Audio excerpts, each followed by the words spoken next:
Start करें auxiliary circle and eccentric angle.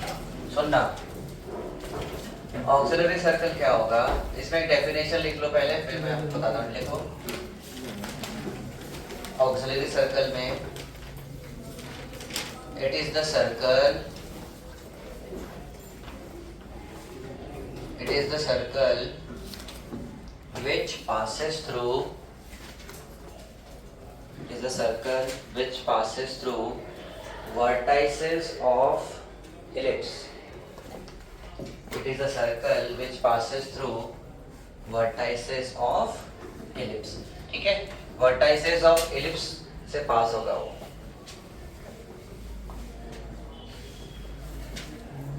उसको क्या बोलेंगे हम लोग? Auxiliary circle. देखो इधर, ये एलिप्स है, ये सेंटर है, ये उसका वर्टेक्स है V1 V2। जल्दी से बैठ जाओ, शांति से, जहाँ जगह मिले वहां बैठ जाओ, फटाफट फटाफट। ठीक है, देखो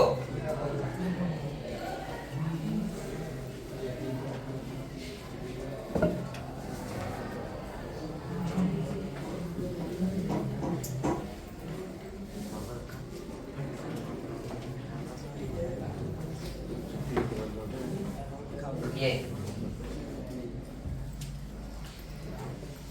जो वर्टाइसेस से पास होगा उसको हम क्या बोलेंगे? ऑक्सिलरी सर्कल नाम है।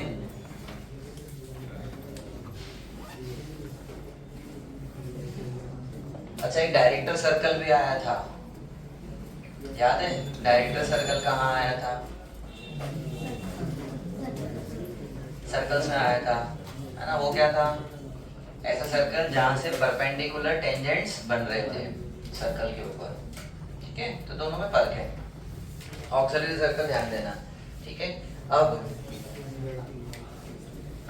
यहां से अब इसेंट्रिक एंगल क्या होता है वो देखते हैं। ठीक है, यहां से मैं एक पॉइंट ले रहा हूं P।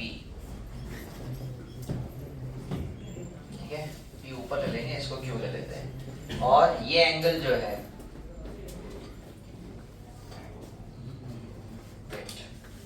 पहले सर्कल पे लेंगे फिर एलिप्स पे लेंगे।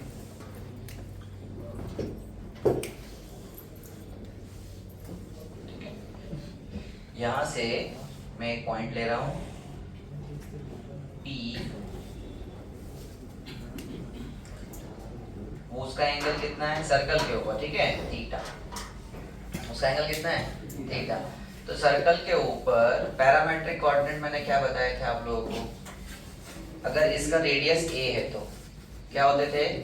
a cos थीटा और a sin थीटा। याद है? पैरामेट्रिक कोऑर्डिनेट मतलब थीटा के फॉर्म में ये पॉइंट क्या होगा? a is the radius. समझना?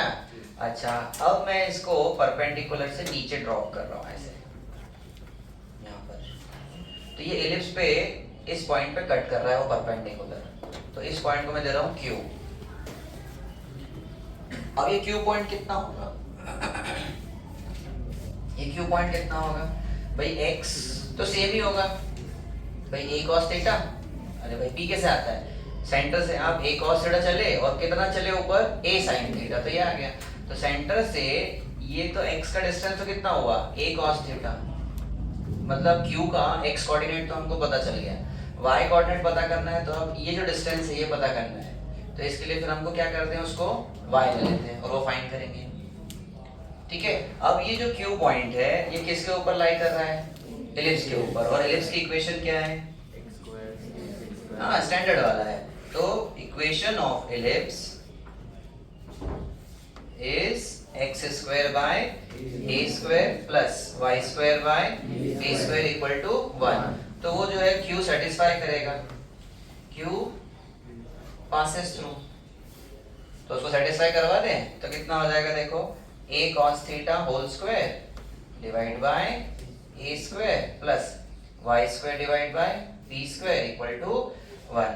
तो ये कितना हो जाएगा? देखो, a square cos square theta divide by a square plus y square divide by b square equal to 1। a square cancel हो गया, cos में बदल जाएगा तो y square by B square किसके बराबर 1 माइनस कॉस स्क्वायर थीटा। अच्छा 1 minus cos square theta कितना हो जाएगा साइन स्क्वायर थीटा। तो y square by B square is nothing but sine square theta. b को उधर पहुंचाओ तो y स्क्वायर हो जाएगा b square sine square theta. Under root ले लें तो y का वैल्यू कितना हो जाएगा b साइन थीटा। ये आ गया हमारे तो इससे हमारे पास q आ गया a cos theta comma b sine theta. ये ही हमारा पैरामेट्रिक कोऑर्डिनेट है एलिप्स का। Parametric coordinate of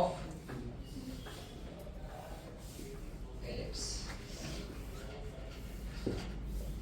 parametric coordinate of ellipse. ठीक है a क्या है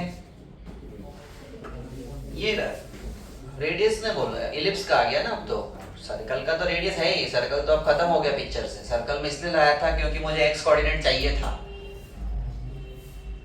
हम सर्कल को क्यों लाए थे पिक्चर में क्योंकि x चाहिए था इसीलिए वो बनाया क्योंकि x कोऑर्डिनेट वहां से ही आएगा। अच्छा y हमको पैरा इसमें एलिप्स में पुट करने से मिल गया।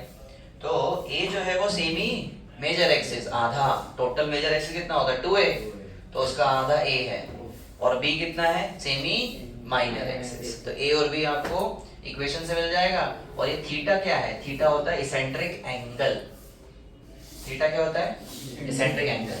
बस ये ध्यान रखो नाम है और क्या है मैं लिख देता हूँ थीटा इज इसेंट्रिक एंगल।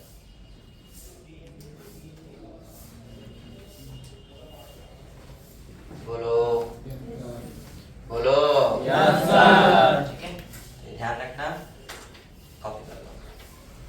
अच्छा सर्कल में और एलिप्स में फर्क क्या है पैरामेट्रिक कोऑर्डिनेट में। a cos theta a sin theta circle पे पैरामेट्रिक कोऑर्डिनेट है। एलिप्स पे a cos theta b sin theta.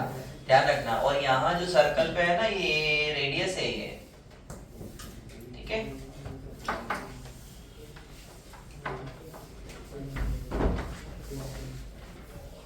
यहाँ बैठ जाओ।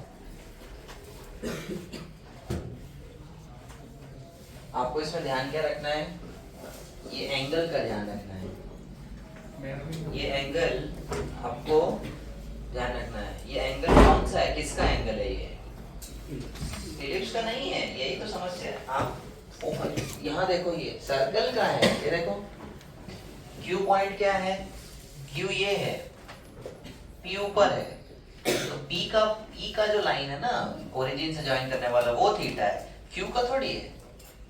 Q का तो ये होगा कुछ अलग होगा उससे हमको लेने देना ही नहीं है। अगर मैं एलिप्स बनाया क्वेश्चन में देखो और मैंने बोला कि let the parametric coordinate be a cos theta और b sin थीटा। तो ये थीटा क्या होगा इसेंट्रिक एंगल। इसलिए तो उसका नाम इसेंट्रिक एंगल बोला है। ये यहाँ से थोड़ी होगा। दिस इज नॉट कहाँ से होगा सर्कल से। सर्कल से जब आएगा ये पूरा यहाँ से यहाँ तक वाला एंगल है वो थीटा। वहीं से तो हम ड्रॉप करके लाए हैं उसको। अरे समझे कि नहीं समझे ठीक है वो ध्यान रखना है। चलो आगे चलते हैं। क्वेश्चन लिखो।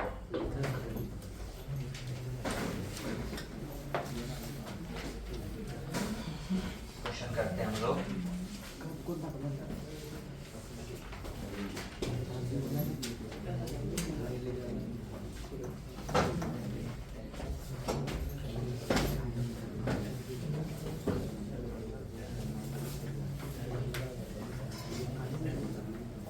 Distance of a point. Distance of a point on ellipse. Distance of a point on ellipse x square by 6 plus y square by 2 equal to 1 from center is 2. Find the point and eccentric angle. Find the point and eccentric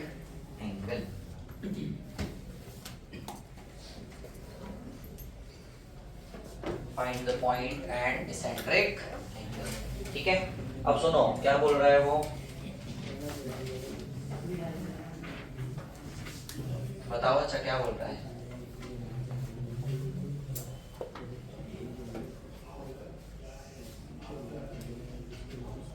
अरे बोलो तो बोलो।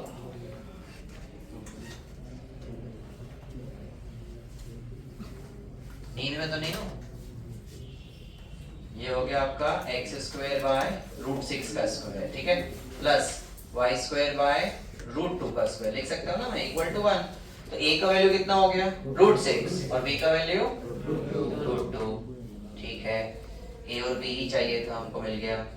अब जो ellipse बन रहा है उसको ध्यान से देखना। सपोज ये एलिप्स है और सेंटर से जो पॉइंट आपको फाइंड करना है वो किधर डिस्टेंस पे है? 2 डिस्टेंस पे, सेंटर से। तो सेंटर से 2 डिस्टेंस पे कुछ पॉइंट आएगा, ये दो डिस्टेंस ले लिया एलिप्स के ऊपर, वो आपको फाइंड करना है। समझ में आया कि नहीं आया? अच्छा, तो 2 इधर भी आ सकता है, इधर भी तो आ सकता है। अरे इधर ही थोड़ी आएगा, इधर भी आ सकता है भाई, ये लो।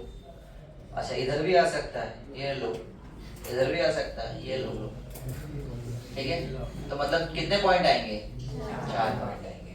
तो पहले कोऑर्डिनेट वाला पहला इसमें देख लेते हैं, फर्स्ट क्वाड्रेंट पे, फिर हम सेकंड पे जाएंगे, फिर थर्ड पे जाएंगे, फिर फोर्थ पे जाएंगे। ठीक है, तो बताओ। अच्छा पॉइंट क्या ले हम? Let the parametric coordinate on ellipse be a cos theta b sin theta. ले सकते हैं ना? ठीक है, अब a की वैल्यू कितनी हो गई? Root 6 cos theta comma root 2 sin theta. बढ़िया है। अब cos और sin कैसे निकालें? बताओ। ये ओरिजिन है, डिस्टेंस दे रखा है। अरे बोलो, डिस्टेंस फार्मूला।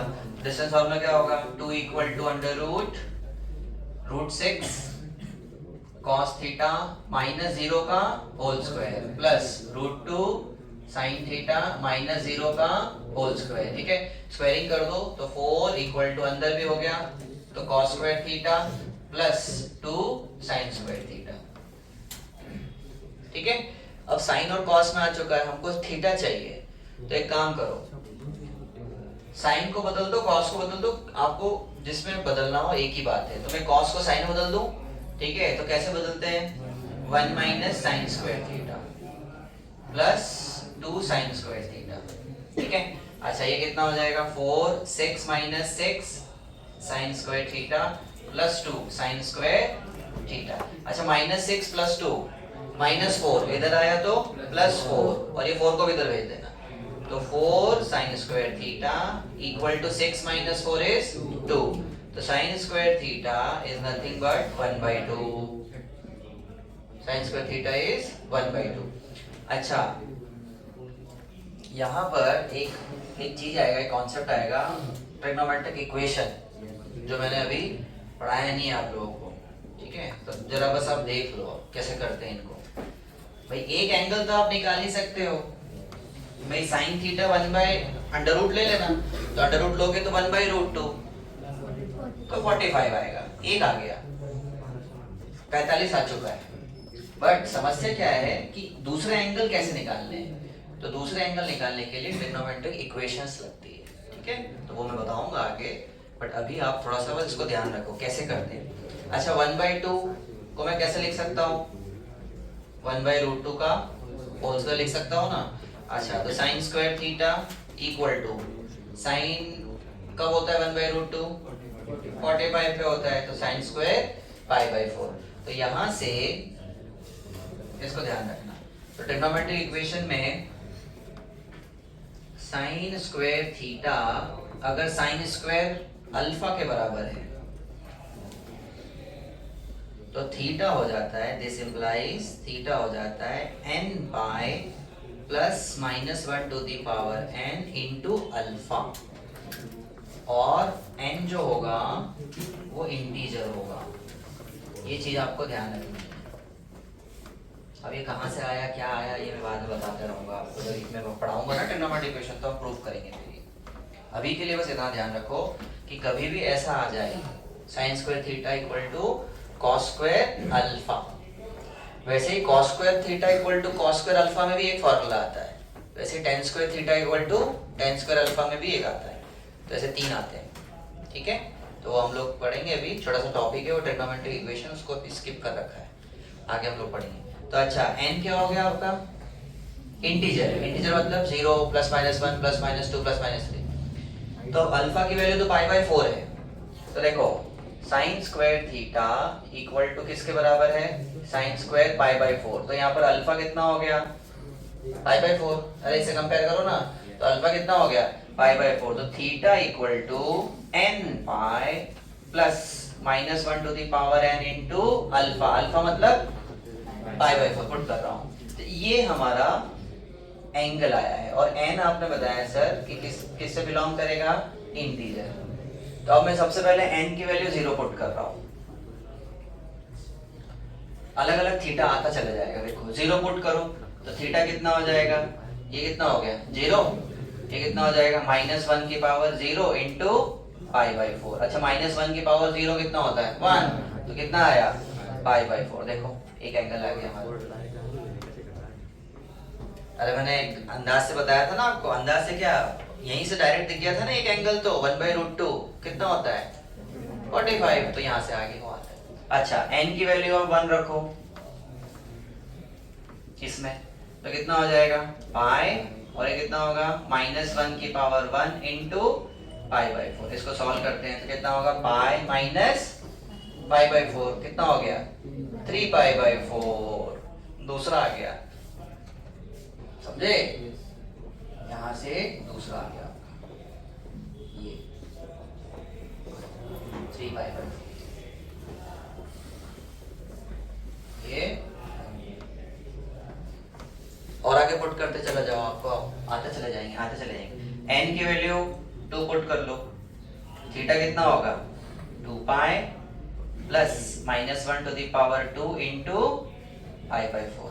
तो कितना हो गया देखो 2 पाई माइनस 1 का स्क्वायर कितना होगा 1 प्लस पाई बाय 4, तो कितना हो गया ये 8 प्लस 1 9 पाई बाय 4। ये थोड़ा बड़ा हो गया, ये और घूम गया है, तो अब एक काम करो माइनस 1 भी तो पुट कर सकते हैं हम लोग, ठीक है।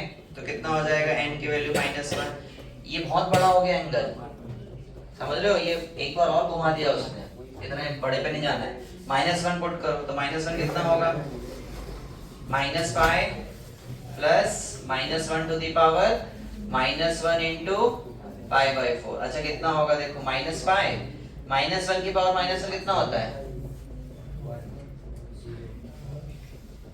अरे माइनस 1 की पावर 1 हे भगवान, अरे माइनस 1, अच्छा माइनस 1 की पावर 1 माइनस 1, माइनस 1 की पावर 0 1, माइनस 1 की पावर माइनस 1 माइनस 1, क्यों ऐसा क्यों, अरे यार देखो इधर माइनस 1 की पावर माइनस 1, इसको ऐसा लिख दो ना 1 अपॉन माइनस 1। भाई ये जो पावर है वो नीचे आएगा तो क्या बनेगा प्लस, नीचे ले जाओ तो प्लस, ठीक है, साइन चेंज हो जाता है, तो ऊपर क्या जाएगा माइनस, तो ये क्या आएगा आपका माइनस माइनस पाई बाय 4। तो कितना हो जाएगा देखो माइनस 5 बाय 4, ठीक है। अच्छा और पुट करते हैं n equal to minus 2 put करो, तो थीटा कितना हो जाएगा माइनस 2 पाई प्लस माइनस 1 की power minus 2 into pi by 4। अच्छा कितना हो जाएगा माइनस 2 पाई, और ये कितना होगा ये प्लस हो जाएगा, तो प्लस पाई बाय 4। तो 8 minus 8 plus 1 minus 7 pi by 4, ठीक है। वो नेगेटिव में आ गया, कोई समस्या नहीं, वो क्लॉकवाइज घुमा रहा है। देखो जब भी एंटी क्लॉकवाइज घुमाते हैं तो क्या आता है पॉजिटिव लेते हैं, और क्लॉकवाइज घुमा रहा है तो नेगेटिव लेते हैं, ठीक है। तो ये ध्यान रखना, ये एंटी में गया पाई बाय 4, ये एंटी क्लॉकवाइज 3 पाई बाय 4। अच्छा 3 पाई बाय 4 कितना होता है 135, ये 135 आएगा ये यहाँ से, ठीक है। अच्छा 9 पाई बाय 4 बहुत बड़ा हो गया है, इसको ले लेना। अच्छा ये माइनस पाई बाई 4 कितना होगा? 45 इंटू 5, 45 इंटू 5 कितना होता है? 45 इंटू 5 कितना होगा? 25, 225। अच्छा 225 किधर आएगा? 225 किधर आएगा भाई? यहाँ से यहाँ तो 180, 180 और ये 270, तो यहाँ कहीं आएगा ना, मतलब ये ऐसा हो जाएगा। तो यहाँ से यहाँ तक जो आया है ना एंगल, दिस इज 225। इसको 225 मत लिखो, रेडियन में ही चलने दो। रेडियन कितना है हमारा? माइनस नहीं, एंटी में कितना है हमारा? 5 पाई बाई 4, प्लस में लेके चलना, anti clockwise plus. Next 7 pi by 4, 7 pi by 4 कितना आता है? 45 इंटू 7, 45 इंटू 7 कितना आएगा? 35, 28, 29, 30, 31 है ना? तो कितना हो गया यहाँ से? ये यहाँ से पूरा घूम के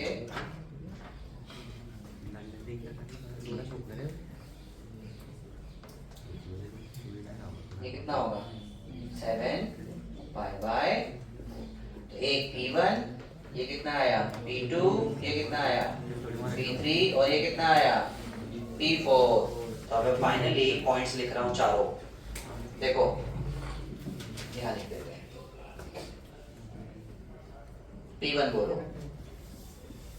√6 cos pi by 4, comma √2 sin pi by 4, और एंगल कितना? पाई बाई 4, समझे? अच्छा P2 कैसे आएगा? √6 cos 3 pi by 4, comma √2 sin 3 pi by 4। अच्छा P3 ये वाला कितना है? 5 पाई बाई 4, तो √6 cos 5 pi by 4, comma √2 sin 5 pi by 4, ठीक है? अच्छा P4 7 पाई बाई 4, तो √6 cos 7 pi by 4, comma √2 sin 7 pi by. अरे बोलो यस सर। मैं वापस एक बार समराइज करा रहा हूँ कि चल क्या रहा है पिक्चर में। सुनो, क्वेश्चन ये था, क्वेश्चन क्या था फिर से? क्वेश्चन ये था कि एक इलिप्स गिवन है, तो उसमें आपको सेंटर से एक पॉइंट ऐसा ढूंढना था जो कितने डिस्टेंस पे है? 2, तो वो ढूंढ रहे हैं हम लोग। तो उस पॉइंट को हमने क्या ले लिया? Let the point be a cos theta b sin theta. तो ये तो पता है, b भी पता है, अब थीटा हमको फाइंड करना है। तो ऐसे एक पॉइंट नहीं आएंगे, ऐसे कितने आएंगे? 4 आएंगे, क्योंकि दो दो डिस्टेंस पे 4 होंगे ना, तो इसीलिए वो एंगल निकालने के लिए वो तामझाम किया है। और वो थोड़ा सा ट्रिग्नोमेट्रिक इक्वेशन में हम लोग गए हैं एंगल निकालने के लिए, ठीक है? अच्छा पहला आ जाएगा आपका, ये पूरा सॉल्व किया, यहाँ से यहाँ तक डिस्टेंस फार्मूला आएगा, ये आ गया। इससे फिर हमको ये यूज करना है। sin square theta equal to sin square alpha कभी भी मिल जाए तो अलग अलग थीटा। मैं आपको बताया था ना मैंने, साइन का जो ग्राफ होता है कंटिन्यूअस होता है, चलता जाता। तो 1/√2 बहुत बार आएंगे ना। एक 1/√2 की लाइन खींचो ऐसी, y इक्वल टू 1/√2, तो कितनी बार आएंगे? बहुत बार आएंगे, इनफाइनाइट टाइम्स आएंगे। तो आप पुट करते चले जाओ, तो आपके रूट्स आते चले जाएंगे। और इज इट क्लियर? ठीक है, तो इसीलिए 4 एंगल निकालने हैं अलग अलग। तो एक पाई बाई 4 पे, एक 3 पाई बाई 4 पे, एक 5 पाई बाई 4 पे और एक 7 पाई बाई 4 पे, और चारों पॉइंट्स ये रहे। अब सर ये एक को कैसे निकालेंगे? cos 135 डिग्री 90 प्लस 45, अरे आता है ना, चेंज नो चेंज, ये वो साइन वाइन सब, ठीक है? बोलो ठीक है। चलो इसको शांति से कॉपी कर लिया जाए,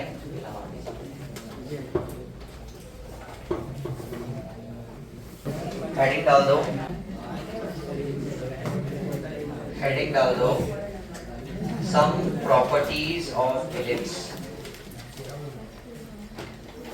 सम properties of ellipse. First property, देखो कुछ प्रॉपर्टीज हैं। पहले property, area of ellipse, area of ellipse is given by pi AB. Area of ellipse is given by pi AB. देखो सर्कल का एरिया तो सब लोगों ने सीखा ही है ना। सर्कल का एरिया कितना होता है? पाई आर स्क्वायर। तो एलिप्स का भी एरिया होता है ये पाई AB। सर अब ये कैसे आता है? अब इसके लिए हमको इंटीग्रेशन सीखना पड़ेगा, ठीक है।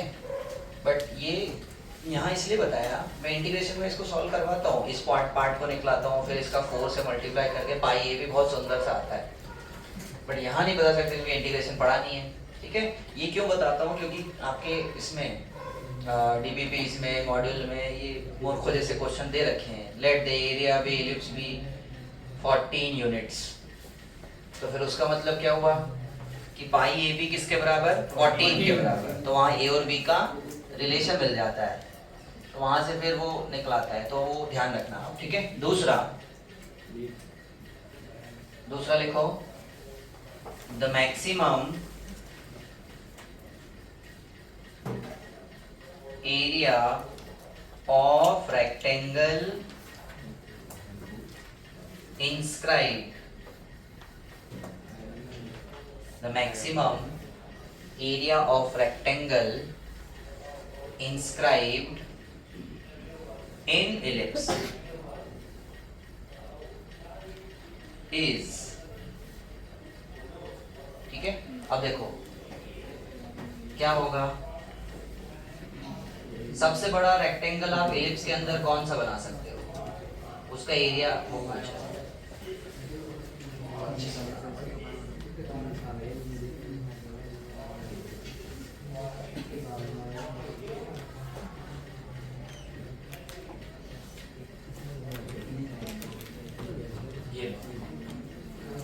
ठीक है। अब रेक्टेंगल बनाना जिसका एरिया क्या चाहिए? अब इसका एरिया क्या चाहिए? राइट एंगल मैक्सिमम, जिसका एरिया क्या चाहिए? मैक्सिमम, ठीक है। तो निकालते हैं हम लोग, चलो रेक्टेंगल तो बना दें। ये लो रेक्टेंगल है, अरे स्क्वायर नहीं है, लोग रेक्टेंगल है। सब बोल के सब डिस्टर्ब करते हो तुम लोग। यूट्यूब वाले भी हंसेंगे कि सर क्या ही करते हैं। मैं तो ऐसा ही है कि नहीं? ये लो, तो यूट्यूब पे देखने वाले भी तुम ही हो। कौन दूसरे पैदा होते हैं? कौन है तुम? मेरे को क्या लेना था उनसे? बच्चे आप ही हो।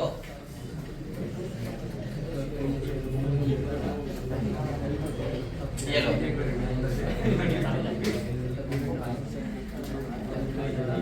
बस अब सुनो, ध्यान दो।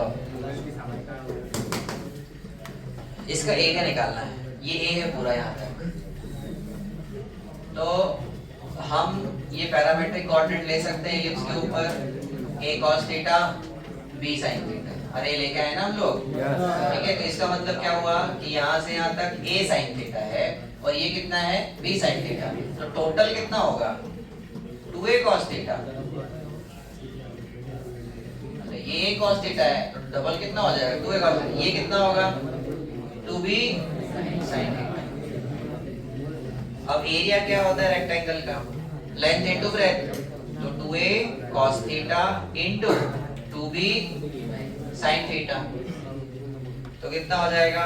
4ab sin theta cos theta. Trigonometry में चलते हैं।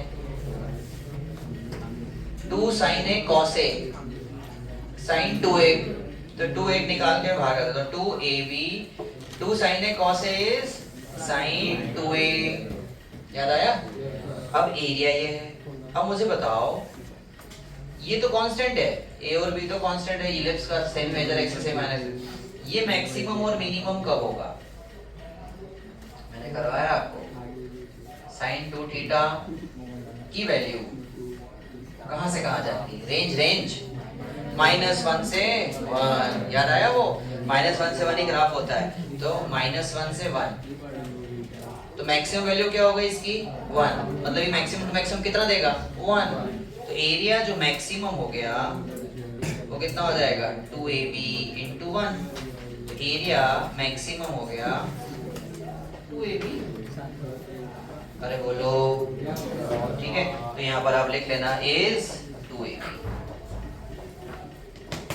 समझ में आया? ठीक है, कॉपी कर लो।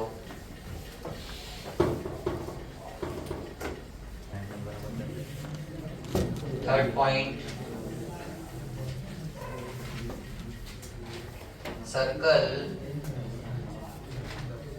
थर्ड पॉइंट लिखो, circle describe on focal length। Circle described on focal length as diameter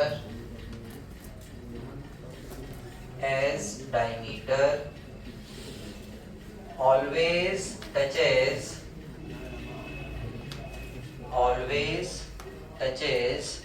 auxiliary circle। Always touches auxiliary circle। ठीक है? अच्छा, ये क्या बोल रहा है, समझ पाए? देखो इधर, ये है आपका एलिप्स, ये एलिप्स, ठीक है? अब अरे चिंता ही मत करो सर, सर्कल कैसे बनाओगे? रुको जरा, देखो ये लो, ये लो, जहाँ दोनों चिपक रहे हैं वहीं सर्कल बना दूंगा मैं तो। वैसे ही आप लोगों को भी करना है।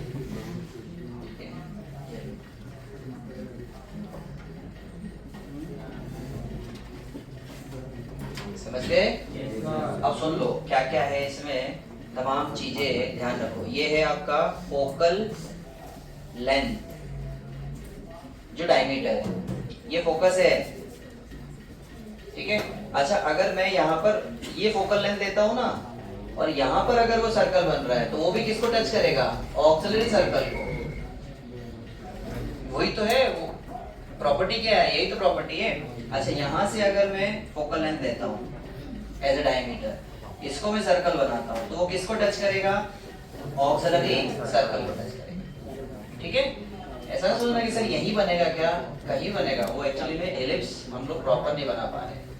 चलो, तो ये हो गया फोकल लेंथ, और ये क्या हो गया? Auxiliary circle. और ये जो बीच में बैठा है ये एलिप्स है, इसको मत भूल जाना। ये कौन है? एलिप्स। ठीक है, ड्रॉ कर लो। कौन सा पॉइंट चल रहा है? अब फोर्थ आएगा, फोर्थ लिखो। फोर्थ पॉइंट लिखवा देता हूँ proper. Semi latus rectum. Fourth point, semi latus rectum is harmonic mean of, semi latus rectum is harmonic mean of segments of focal cord, is harmonic mean of segments of focal cord। ये चीज मैंने parabola में भी बताई थी आप लोगों को, याद आ रही है? SP SQ upon SP plus SQ same है। सुनना इधर, ये एलिप्स है और ये फोकल कॉर्ड है जो फोकस से पास होती है। ठीक है, ये P और ये Q। तो semi latus rectum, semi latus rectum मतलब एलिप्स का लेटस रेक्टम का लेंथ कितना होता है? 2b² a का आधा। सेमी मतलब आधा, किसके बराबर होगा? Harmonic mean of SP and SQ। अब हार्मोनिक मीन कैसे गिवन होता है? 2 times SP SQ divide by SP plus SQ। ये याद है? 2AB upon A plus B। ठीक है, 2 काट देना तो ये कटेगा, तो ऐसा आ जाएगा। यहाँ पर मैं कर देता हूँ, ये 2 और ये 2 काट देना, तो ये हो जाएगा B square by A equal to 2SP SQ divide by SP plus SQ। काम आ सकता है तो ध्यान रखना। बोलो, बोल सकता है ना वो, क्वेश्चन बोल सकता है कि भाई फोकल कॉर्ड है, उसमें इसका लेंथ कुछ है, इसका लेंथ कुछ है, तो आप बताओ ए और बी में रिलेशन, तो आपको ध्यान रखना पड़ेगा। नेक्स्ट, चलो क्वेश्चन लिखो। If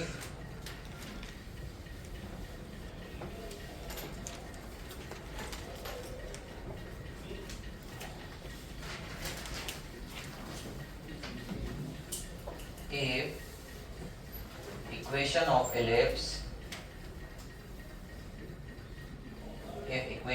ellipse x square by 16 plus y square by 25 equal to 1 have a rectangle inscribed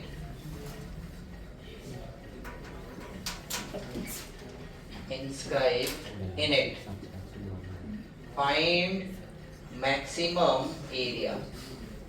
बताओ फटाफट, रेक्टेंगल का मैक्सिमम एरिया इंस्क्राइब क्या होता है इसमें? 2AB maximum. ठीक है, तो कितना हो जाएगा? अच्छा, ये एलिप्स कौन सा है? नहीं, स्टैंडर्ड तो है, बट कौन सा वाला?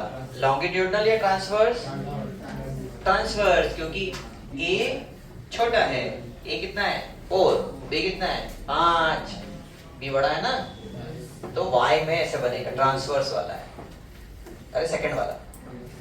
अरे is it clear? Yes sir. और उससे लेना देना नहीं है, हमको तो एरिया निकालना है। एरिया कितना हो जाएगा? 40 या 40?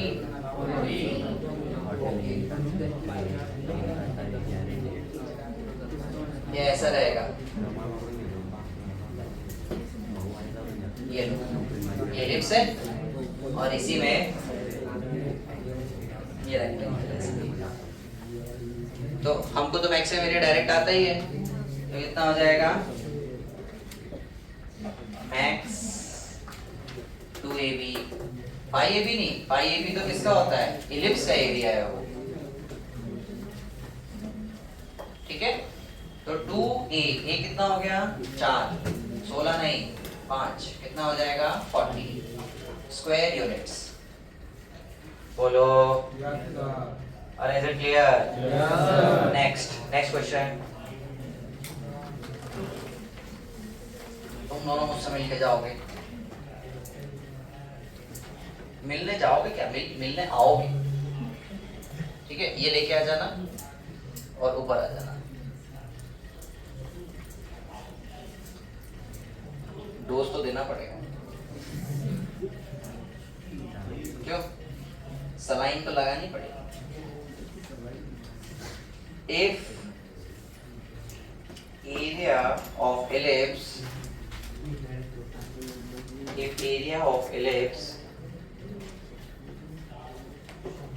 x square by a square plus y square by b square equal to 1 is 4 pi,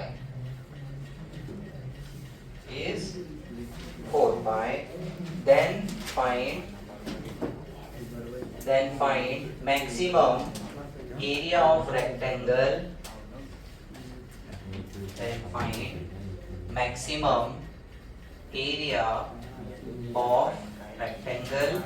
inscribed in it। then find maximum area of rectangle inscribed in it.